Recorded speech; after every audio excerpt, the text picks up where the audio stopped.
Let's hit it.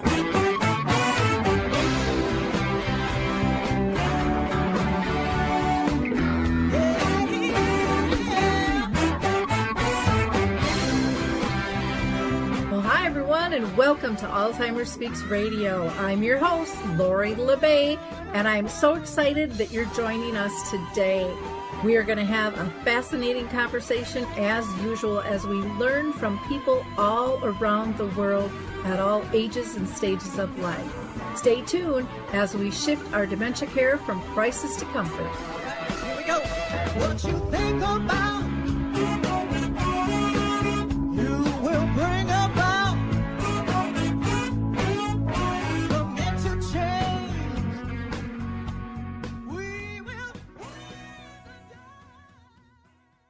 Well, hi, everyone, and welcome back to Alzheimer Speaks Radio. I am thrilled you can join us today. If you liked our opening music, it's called Clarion Call by the Mark Arneson Band, and you can download that on any of your favorite music platforms. For those that are new to our show, Alzheimer Speaks Radio is about sound information, not just sound bites, and we are about raising everyone's voice, large and small, all around the world. So maybe, just maybe, you might be our next guest. Feel free to reach out to me. I'd love to talk with you about that.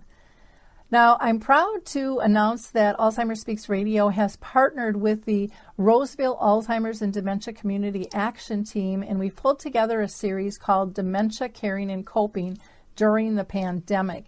And so today is part of that series, and we are going to be talking with two women who represent a couple of different organizations, and they are going to tell us how their services have changed and what they have to offer and how that is helping families. I also want to thank our listeners. Your likes, your clicks, your shares have been just unbelievable to us, and we are so grateful and continue to be grateful for you helping us spread the word and connect people to the resources, products, and tools that they need. So keep in mind, Alzheimer Speaks Radio has been around a long time. In fact, we were the first radio show globally to focus specifically on dementia and caregiving. So we've got lots of things you can listen to. Everything is archived for the past over 10 years. Now, let me go ahead and do a couple of shout outs before I introduce our guests. The Memory Cafe directory is a great place where you can connect to others dealing with dementia. These groups are basically meant to help people who are diagnosed along with their care partners to build a new support group and a set of peers. And I have the privilege of facilitating two of those groups. And one is with Arthur's Senior Care, and we do virtual meetings now on the second and the fourth Wednesday of each month from 1 to about 2:30 Central Time. And then I also work with Artist Senior Living, and we do one on the third Wednesday of each month, same time frame. So if you're interested in either of those, you can reach out to me or go to memorycafedirectory.com, and you will find all of the virtual memory cafes under the Cafe Connect button there. Next, I want to shout out to Dementia Map, which Dave Wiedrich and I pulled together and just launched. I'm so excited. This is a global resource directory, and everyone is welcome. There is a free plan, and there are also paid plans, but it is free to the public. We don't ask you for any identifying information. We just want you to connect with the resources, products, and tools that you need and you deserve. So go to dementiamap.com and browse away. Also want to shout out to Coro Health, CORO Health. They have two apps they are giving away for free during COVID, so take advantage of that. One is Music First, the other is Choral Faith. And we are now going to listen to the Footbar Walker, and we will be right back. Introducing the life-changing Footbar Walker. I'm Peggy from Danville, Kentucky, and I'm 91 years old. The Footbar Walker revolutionized my care of George. It absolutely benefits the patient and the caregiver both, and that's the beauty of it. It's so easy to use. It folds up just like a dream. I got it in and out of the car without any effort at all. The saving that I made from having to put him in a nursing home came to about $192,000. Does someone you love use a walker? Do they struggle struggle to get up from a seated position? Are you a caregiver dealing with physical pain and stress as you help your patient? The Foot Bar Walker was designed to assist not only the patient, but also the caregiver. Patients have more control standing up, and no lifting from the caregiver is required. See how it works at thefootbarwalker.com. That's thefootbarwalker.com. Peggy, would you recommend the Foot Bar Walker? Do I ever? I would not be in the health that I'm in today at this age had it not been for the Foot Bar Walker. So let's move forward with the Caring and Coping During the Pandemic series. So let me introduce you to the two women we're going to be talking with today. Chrissy Barron is a licensed social worker and caregiver specialist who practices extensively supporting families and professional care partners. Through her ongoing education, over 30 years of experience in long-term care, home and community-based services, hospice, along with her own journey as a care partner to her husband, Chrissy brings a unique and all-encompassing outlook and understanding on how to support those that care. Through education, coaching, mentoring, and peer support, she helps people understand themselves and others so that they can care better. She believes how you start dictates where you'll end. We also have Catherine Tundra, who's the program director of St. Anthony Park Area Senior Programs, and she works on increasing awareness about all that they have to offer and attending to client needs, managing the office, directs programs and activities and events, and manages foundation requests. And she represents the organization in the community as well as supervises office staff. Catherine worked for St. Anthony Park Area Seniors as a volunteer for 16 months and has been a paid staff member for the past 8 years. So welcome, ladies. I am so excited to have the two of you with us today. You both are doing such great services in different ways, and I think it's going to be wonderful for our audience to hear about what all you're doing in some depth. But before I get on our track of questioning, I always like to ask if you have been personally touched by any form of dementia in your own family or circle of friends. And Chrissy, I'm going to throw it to you first if you don't mind. Sure. I have. So my husband is a Gulf War vet, and although it isn't called Alzheimer's or dementia, there's some significant memory loss and a lot of things that apply the same as you would see in a person with dementia or Alzheimer's. So living it, supporting it, huge Teepa Snow fan. So what I love about her is she brings the why. And I think that's why we do what I do, is to bring some meaning to the journey that we're currently on. Well, and it's nice when you have that authentic voice that's really lived it too. It brings a different perspective. And not that you can't do that if you haven't personally been touched.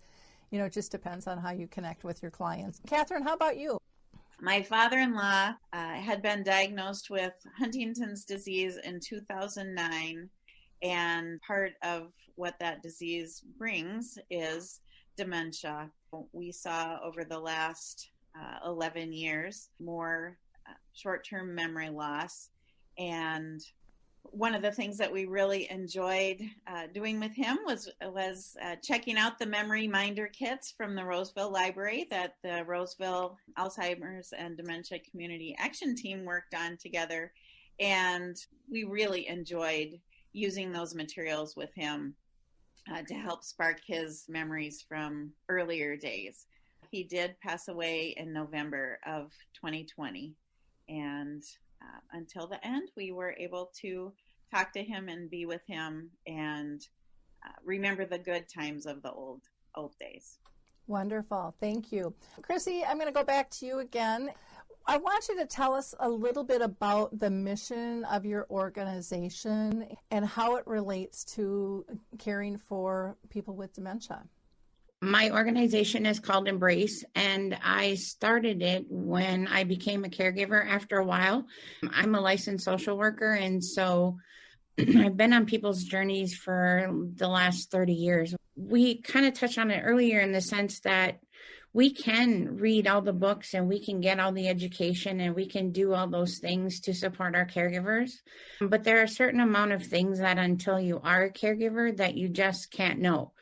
My mission is to help people understand the why of how they feel as caregivers, as people living with dementia, because one of the hardest things, if you're a caregiver, you will know is that supporting someone, the hardest part of that sometimes is their head, meaning how they're processing their own experiences and their own diseases, and that in between where we know something's going on and when we don't.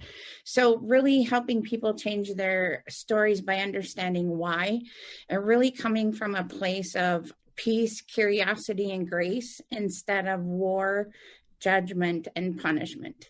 It brings meaning to our journey if I can help people understand what they're experiencing, what they're going through. And from a professional standpoint, I can now bridge the gap between professionals and families and help us professionals understand where we're missing the boat and where we can help people build better stories. I believe as professionals, we have a responsibility to the stories of the people we support. No matter what role you play on that journey, you most definitely add a chapter to the book. And what I get as a professional directly mirrors what you get as a family. So one of the new things I've created is a system of how to design alliances with our families. Things like that to make both our journeys easier as professionals and as families, because the stories that are created for us as families last a lifetime. And they can be stories that we tell the rest of our life. We only get one shot, and bringing meaning to ours and purpose and helping others find some peace. So that's why we're here. Wonderful. Wonderful. Thank you. And you talk with people and deal with people around the world. It doesn't have to be just locally here in Minnesota, correct? Okay. Yep. Great. And Catherine, why don't you tell us a little bit about the organizations that you work with? My organization is called St. Anthony Park Area Seniors, and our mission is to serve seniors and caregivers and support them as they stay independent, living in their home setting, as long as that's safe and what they want to do. We serve people in St. Anthony Park, which is a neighborhood of St. Paul, Lauderdale, and the western part of Falcon Heights. We provide services and activities to people in that area. If they are individualized for them, we focus on that service area. But for things that we do as activities, they're in group settings, anyone can participate. And these days, a lot of those activities are actually through a virtual platform on Zoom. So it makes it even easier for other people. In fact, for one of our exercise classes right now, we have someone from Wisconsin joining in. So. Okay, wonderful. And you also are a member of a network, the Living at Home? Yes, the Living at Home Network is a group of 32 programs that are similar to ours that are all around Minnesota.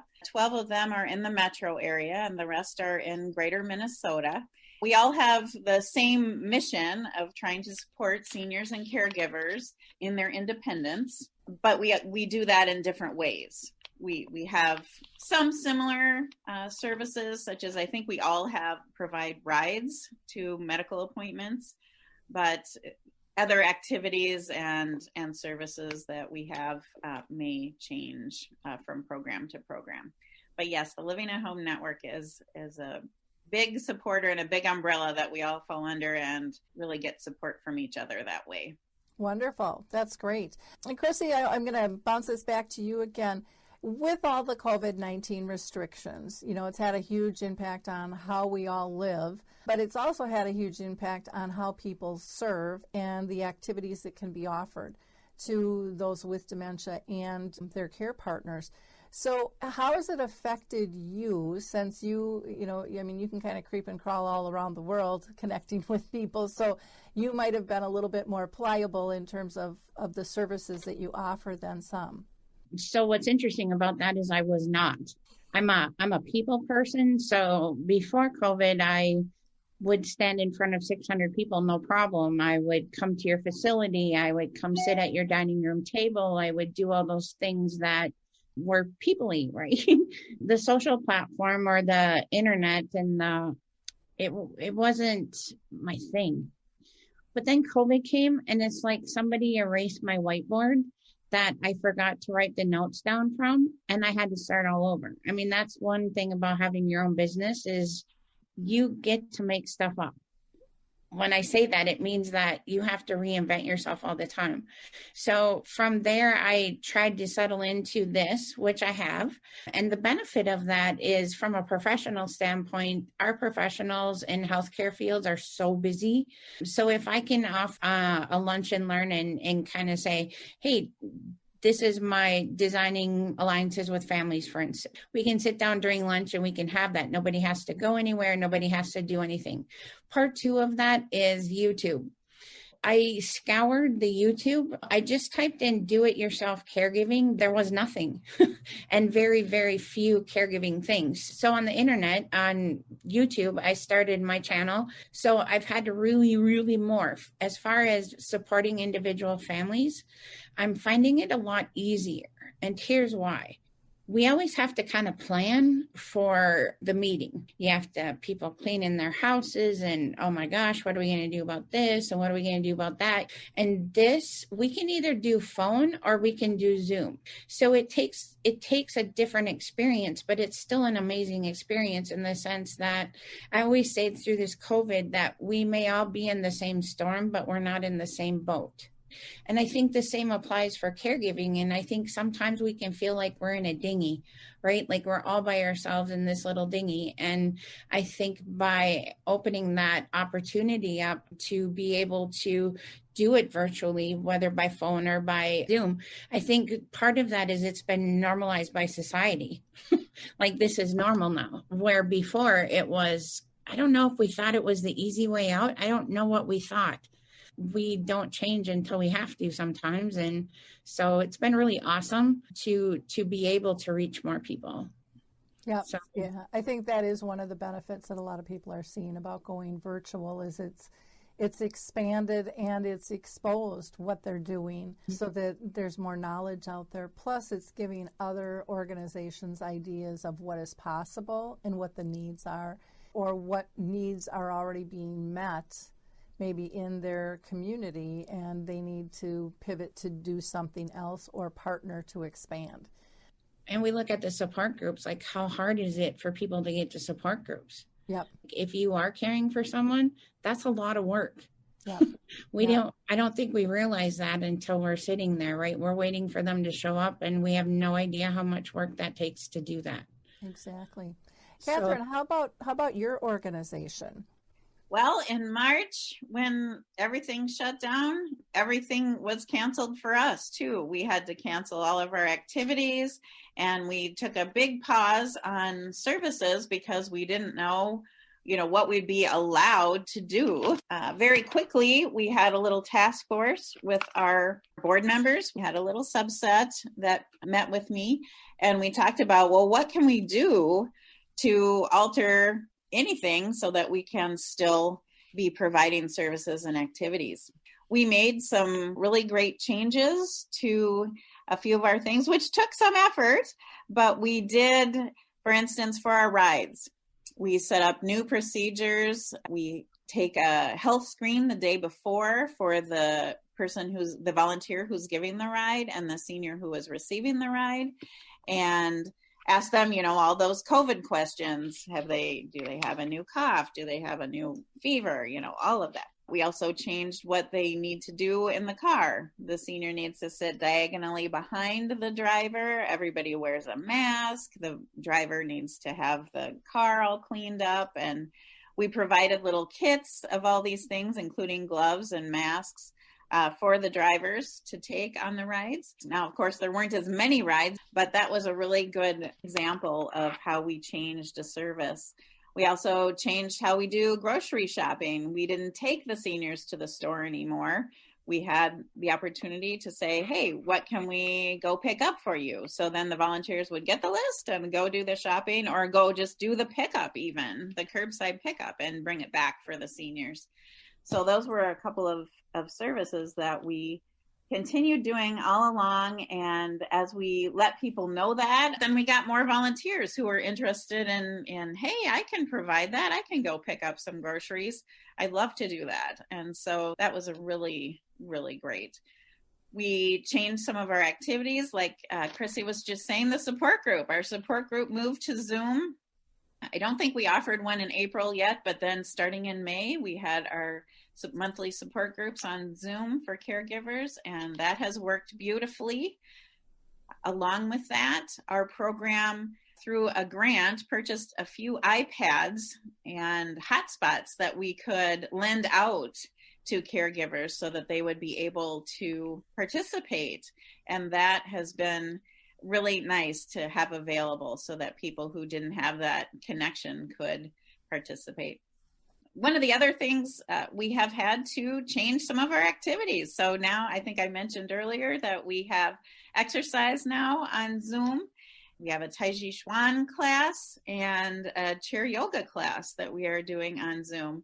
And so that adds a whole another layer of preparation for classes, trying to see how many people we can actually have in the class and still monitor them, because we need to see them on the screen. And so that's been exciting and interesting. And we have found a lot of people really interested in doing that.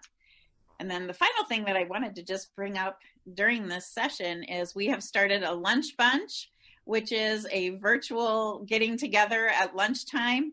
We used to do outings, especially in the nice weather. We'd go out to a restaurant. Well, we're doing it now on Zoom. People just bring their lunch and we chat and go around the screen and check in with everybody. And then we usually play bingo. So we've sent cards out to people who have called in to get the Zoom link. And the bingo winner right now is getting a $5 Target gift card.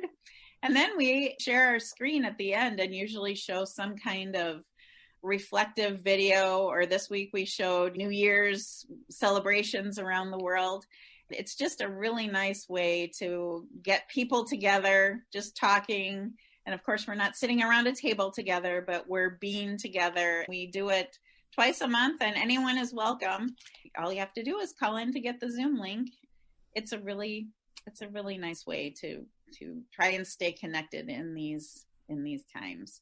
And it's something that we'll probably try to continue even when we can get back together, somehow have things still available so that people who can't get out, like you were just saying, Chrissy, can still participate. Yeah, there are on social media, like on Facebook, there are a lot of groups, and I'll just use Forget Me Not as an example. They have a lot of subgroups. So they do, some of them have like Friday night specials where they get together on Friday night. Some of them have gardening and cooking groups and book club. I mean, just all kinds of things sprout out of one main group depending on the interest within the group, which is really cool. But they've been doing that for years. And so one of the funny things that they tell me is they're so used to Zoom. They really feel like they can teach other people in organizations how to utilize it and how beneficial it is, because they know the value of the friendships and the connections that they're making during these times. And so I'm not at all surprised that people are loving the lunch bunch, because it does bring a sense of normality back, even though, hey, I'm making my own lunch, and I'm not being served. But you don't have necessarily all the background noise of a restaurant, which can be really beneficial when we're dealing with older people many times as well. I know I'm, in my early 60s, and that I understand what my parents were complaining about back in the day. What are you talking about before? So things change and we adapt, and those are all really good. Chrissy, you look like you had a comment. I do. And I think it's a really important one, because when we talk about support groups, I think it's really important that we understand that most of us, by the time we get to a support group, sometimes the last thing I want to talk about is dementia. Sometimes I do, because there's something happening I don't understand. And that's where our gift of shared experience comes in, right? We can help each other. But I think what's important to understand is it's not focused on dementia. It's focused on being able to get out of the dementia head, be with people who have like-minded experiences. And I think that as we're shifting how we do things, going to the church and going to a support group, I think we can also shift the connotation around support groups and what they actually mean. It might be we're making origami somethings, right? Just to pull your head out of your situation for a few minutes is priceless. Yeah. And to make you feel normal. I mean, nobody wants to be a disease. Nobody. We want to be a person first, and this is part of it. But if that part would show its ugly head, and not that it's always ugly, but that everyone else is going to understand, and I don't have to cringe or feel embarrassed or ashamed or frightened, I know that I'm in a supportive group, and that's massive. That is absolutely massive. I want to ask, and I'm going to go to Catherine on this one first. Have you adapted your services? You know, I know you talked about initially. Have you done other things over the 7 or 8 months, or was that kind of included in that last question? I wasn't really clear on. Those were things that we did early on. In the summer, we made other adaptations, like using more PPE and doing health questions for instance, our foot care nurses before they would go into a home, or the handyman. So that happened in the summer. We had them start going back into homes. Those are paid independent contractors who work with us, and they were comfortable with doing that. We still are not having volunteers go into homes because it's just not the right thing. And the seniors kind of aren't ready for that yet either. But we are doing a lot of things over the phone. We're doing kind of visits over the phone, which is just, what we used to do a long time ago, is call people up. So instead of going to visit, they're calling. It has been a little tricky, but we've also tried to do some technology help. One of the things we offer is help using your computer. A volunteer can call up a senior or a caregiver and try and help them. This is how you connect to Zoom. This is how you do some of these other virtual things that you haven't been doing before. We have slowly woven back in a lot of things, just trying to do it either over the phone or over Zoom. We're interviewing new volunteers and other people who would be on our list through Zoom. That's actually worked out pretty well. Like you were saying, we can connect. We don't have to go and be there to meet the person eye to eye. One of the other things that kind of touches on something you were just talking about, right before the winter holidays, our volunteer who had been helping do card making sessions, around a table as an activity, she said, hey, how about we contact some of the people who've been doing that with us, and see if they would like to make any cards on their own at home, and we could assemble all the supplies and deliver a little bag to them. And I said, that is a fantastic idea. And so we contacted the people, and I think we delivered 6 or 7 bags out to people so that they could make their own holiday cards, or some of them didn't want to do holiday cards, so they made birthday cards. We will do that again at Valentine's Day, and hopefully maybe by the next time we would normally do cards, we might be able to get together. But it's a great way to continue to try and do something. We're just now also trying to think about other things that we could do to try and have an activity either all together on Zoom.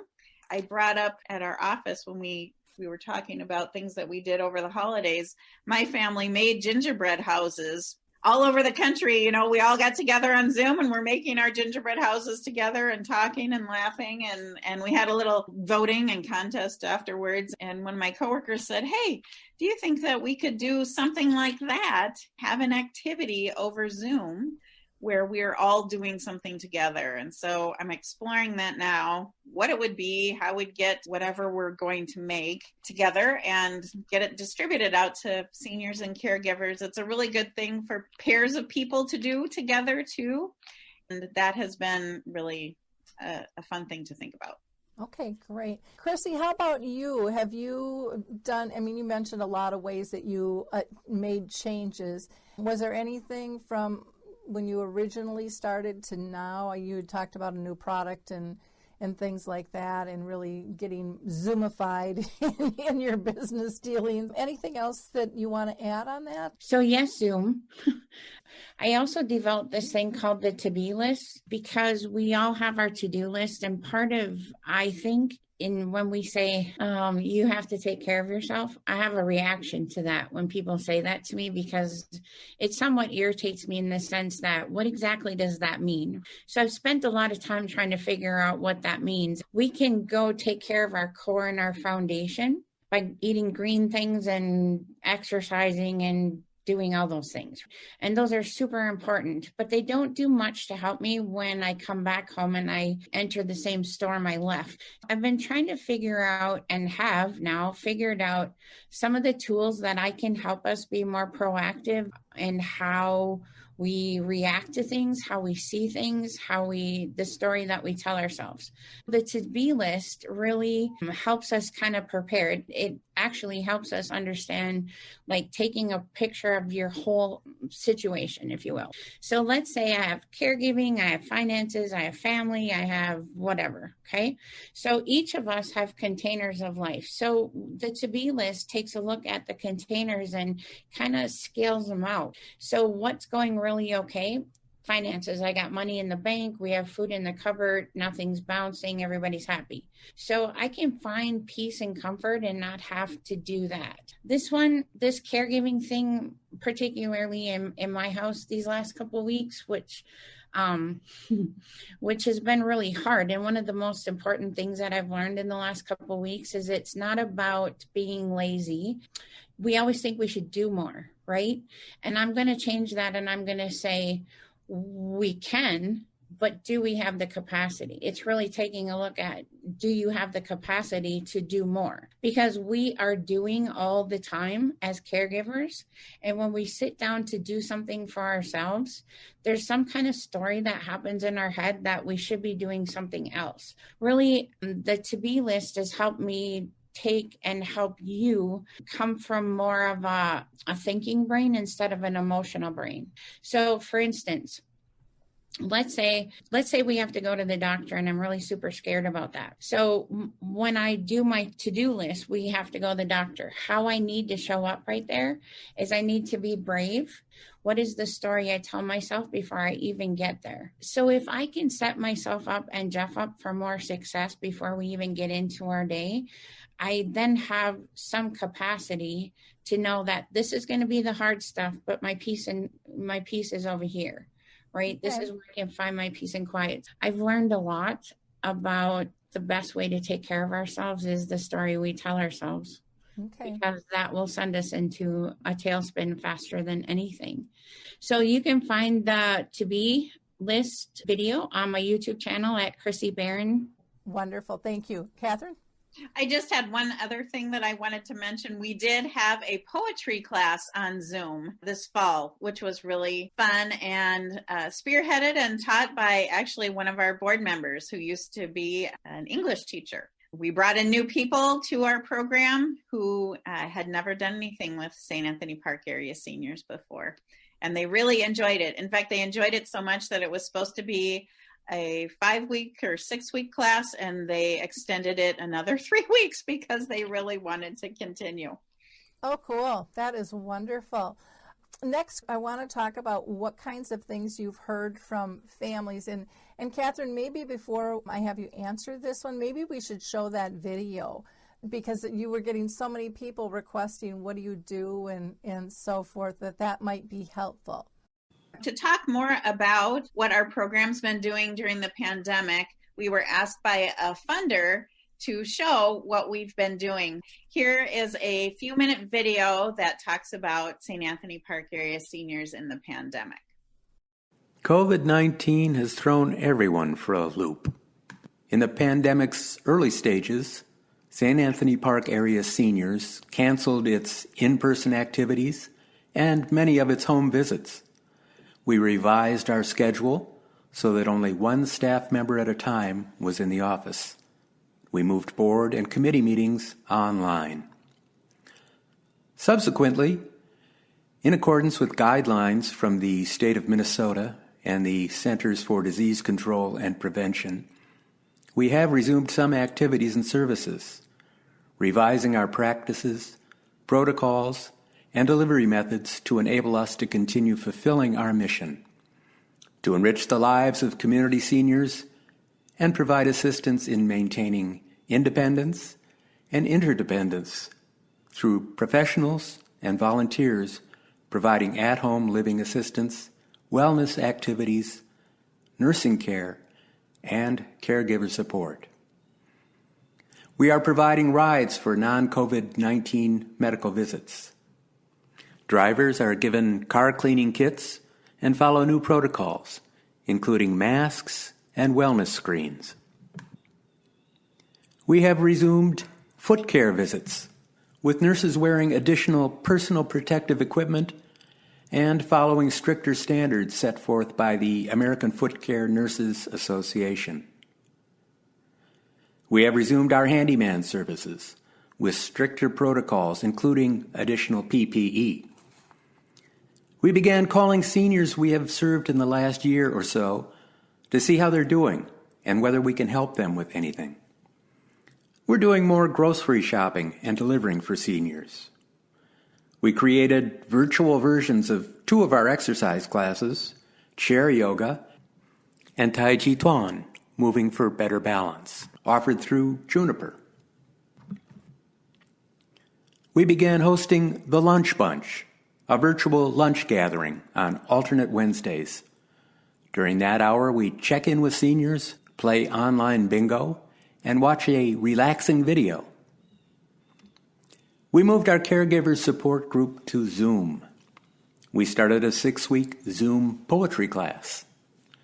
We purchased iPads and internet hotspots to loan to seniors so they can participate in our online activities. We added activities that seniors can do at home to our e-newsletter, website, and Facebook page. Some of our services have not been affected by the pandemic. Raking, yard work, and other outdoor chores. Our new call-in wellness check, Hello Service. Sending greeting cards. And providing information about and referrals to other organizations to assist seniors with their everyday lives. The pandemic has challenged us. It has also given us a new appreciation for our partners, including the private foundations and government entities whose support continues to be a vital part of our efforts to serve seniors. We will emerge from the pandemic a stronger, more nimble, more versatile organization, one that continues our commitment to reduce isolation, help seniors stay in their homes, and tap the talents and spirit of the many volunteers who help us do our work. What have you heard from families so far on that? Families, of course, at the beginning, everybody was just like, what's going on? And they didn't want us to stop doing what we were doing. I remember talking at one of our game days. All the game day participants just love coming to game day. They always bring treats, and they just enjoy being together so much, and they play Scrabble and dominoes, and it's really a very close social circle, and they just didn't want to stop. But then, of course, we had to stop. They understood that. They appreciated the safety that was being held up. They really are looking forward to coming back, as soon as possible. But I think everybody has been very understanding, and of course they don't want to put themselves in a bad situation or be found in a bad situation. And everybody is very understanding and very appreciative of what we have been doing. They've all been very grateful for the opportunities to do things like the lunch and the poetry class that I was talking about, and that we are still offering services that we are offering. I think the one that was really most spurred on by clients was to get back to the foot care, because their toenails were getting long. And the reason they have foot care is because they can't trim their toenails themselves. We were getting calls about that. When are we going to start that up? When are we going to start that up again? And when it's painful and it can be dangerous. It is. Right. And things. Exactly. That really spurred us on to really look into how we could do that safely. So our nurses and I kept really a close look on the American Foot Care Nurses Association of what they were recommending and how they were re-entering, going into people's homes to take care of feet. Okay, great. Okay, how about you, Chrissy? Any comments and feedbacks from family? Mostly the isolation and watching people suffer is really one of the things that have come across a lot in the people that I'm supporting. I think you can also get into a routine of isolation, being lonesome. It's hard to be in the same house with someone and still be lonesome. Yeah, it's kind of one of the worst feelings there is, to be alone together. How about the biggest challenges you've faced? And Chrissy, I'll go to you and then to Catherine. My biggest challenge is just kind of trying to separate work from caregiving a little bit. It's hard. You don't leave work anymore. You don't leave home anymore. So finding kind of that balance has been a little tricky. Okay. Well, that's a really, really good point that I think a lot of people don't realize or don't talk about, but yet has a huge, huge effect. How about you, Catherine? What about challenges? I think one of the biggest challenges is, of course, this isn't the same as getting together in person. Now, this is a little bit different because we are just talking to each other, but you don't get the same experience. And we've noticed even in board meetings or committee meetings, it's hard also because you can't talk at the same time. So it's harder to have like a discussion because people are trying to talk at the same time and Zoom can't handle that. I think that adds, it's a blessing and a curse at the same time, the Zoom. It doesn't always work right. Sometimes it freezes up and sometimes there are other things that blip, it flashes or whatever. And sometimes it's user error, just even trying to get everybody who isn't familiar with technology to be able to use it. Even people who have computers, and it's like, where's the microphone? How do I turn that on? And it's a big learning curve. And I would say a final big thing of the challenge is, when is this going to end? And we don't really know. We kind of see the light at the end of the tunnel now, but we don't know when it's finally going to be done. Chrissy, do you see your organization continuing to adapt with the things that you've learned through COVID? Yeah, and I will tell you that the biggest thing is that I'm doing this to bring meaning to our journey. And what I didn't realize by not embracing this wonderful platform is I can hit so many more people. And for me, the more people I hit, the more impact I have. And that's really what it all means to me. So absolutely, this was a good thing on some levels, a horrible thing on others. And I don't know what normal looks like. I don't know what I want to go back to. Well, and I think it's been able to reduce some budgets in some ways, but still give services. And that's a good thing because everyone's budgets are tight, especially through COVID. But just looking at different ways to connect, and the possibilities are kind of endless, and the empowerment that it has given people to be able to connect like this. I can't tell you how many people I heard that say, I didn't think I could do this, and then all of a sudden I can do this with my book club, and I can do this with my prayer chain, and I can do this in Bible study, and I can do, and with my knitting club, and all of a sudden they're connected. And they feel in control, which I think is what so many people felt a loss for. How about with your organization, Catherine? Do you see some of this continuing still? I think that we'll have to try and figure out how we can still offer an online presence. When we do, say we have a live exercise class, we might still have the Zoom going in the background so that people can participate at home. So yes, we will have to really consider that because we can reach more people, just like you were saying. And it also helps, in snowstorms. We used to have to cancel things because of blizzards and whatever, and now we won't have to. We can just do it on Zoom. Yeah, wonderful. How about, and Christy, I'll go to you first, any last advice that you have that you want to share briefly with family and also with other organizations? One of the most dangerous things that we can do as caregivers is spend a lot of time alone in our head because we make up a lot of things that aren't happening. And in general, as humans, only 2% of the story we tell ourselves is true, right?